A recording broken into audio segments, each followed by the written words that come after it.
Now, I'm delighted to say we're joined by a very, very special guest, of course, here on the Clutch Pro Tour at Northants. It is the Modest Golf Championship, and from Modest Golf Management, we do have Mark McDonald. Mark. What an intro. Thank you very much. Now, I don't know if you just saw that. Matt Court there, just hold out from the bunker to going to lead at 7 under. Incredible stuff, isn't it? Drama already, and it's only halfway through the day, right? That's what we like. Now, Mark, let's talk about Modest Golf, of course. Your association with the Clutch Pro Tour, how did it all come about? So Modest was set up in 2016, and we've enjoyed, amazing amount of success in that time, all down to the players we brought on. We got 3 players at the Open this week, and we've had some amazing wins and amazing moments. But sort of from the start, it was all about our company. Our heritage is about supporting young talent and creating opportunities, and creating opportunities for players who haven't got a ranking yet, who don't play on the Challenge and the European Tour, and that's our DNA. And so when we saw the Clutch Pro Tour and what their messaging was, it really aligned with many values that Modest have.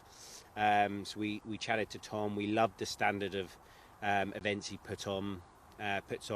We loved the courses he goes to, quality golf courses like today, and a relationship was born. We love working with them. I have no doubt that the players here today, you're going to see some of these names come through. Richard Mansell, one of ours. Yep. He's played many a Clutch Pro Tour now, and now he's teeing up at Royal St George's this week, right? So these are the stars of tomorrow, and we're delighted to be a part of it.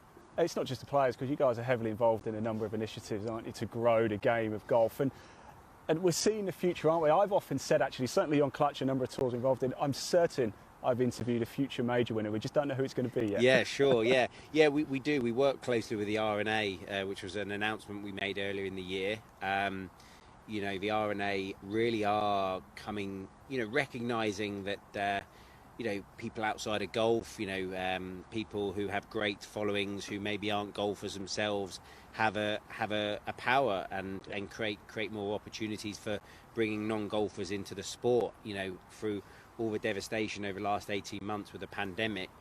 Golf has been a success story. I think it's reminded a lot of people what an amazing sport golf is.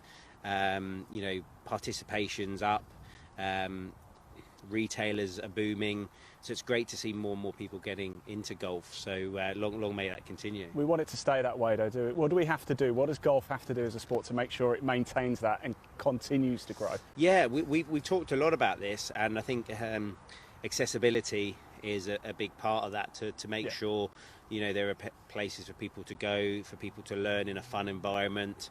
I think it's great to see more and more courses adopting slightly more relaxed dress codes, which appeals to the younger demographic. No one's saying people should rock up in ripped jeans, but the hat and hoodie from Wentworth, and it's great to. We need to make it more accessible for young people, the next generation, right? And from a feedback we're getting across our social channels and stuff, there are people who you'd never have thought in a million years would take up golf, right? So it's going to benefit everybody in the industry. It's lovely to see, it really is there. Yeah. Mark, it's beautiful sunshine as well. I imagine you probably want to get back and enjoy a bit more golf. Yeah, so this is my home course. So fantastic. I joined here at 8 years old, Wow. myself and my brother. We obviously grew up with Justin Rose, who is an honorary member here now. So we've got so many great memories. I played here on the... I played with Justin the day after the Walker Cup. He got back and he played in a club match. We took on another junior team, and we've got so many great memories. So it is one of the best courses in the South, Northants. And did you win that junior match? We did, actually. We played against another team. We played, his sister was on the other team. She was off 36 handicap. Justin was off +4, and he had to give courtesy shots. So I think he gave her about 40 shots in the match, but we did win. Which I would have expected to with Justin, but it's a great course, and obviously a great day.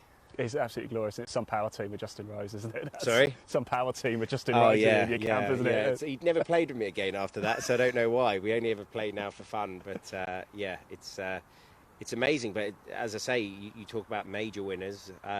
I have no doubt that some of the talent on display here today will go all the way, and you see that, and it might take them 12 months, it might take them 3 or 4 years, but proper talent always does shine through in the end, right? It certainly does, and I think the future of golf, certainly in England and the UK, is in pretty good hands at the minute, isn't it? So it is. There's so many exciting young players breaking through. Obviously, one of ours, Tyrrell Hatton, top 10 in the world. He went through every step. He went from amateur to a feeder tour, to the Challenge Tour, to European Tour, to the PGA Tour, to winning in America, right? So it can happen, and it will happen for many of these amazing golfers on display here today. Fantastic, Mark. We're going to get back to the action, but thanks so much for your time.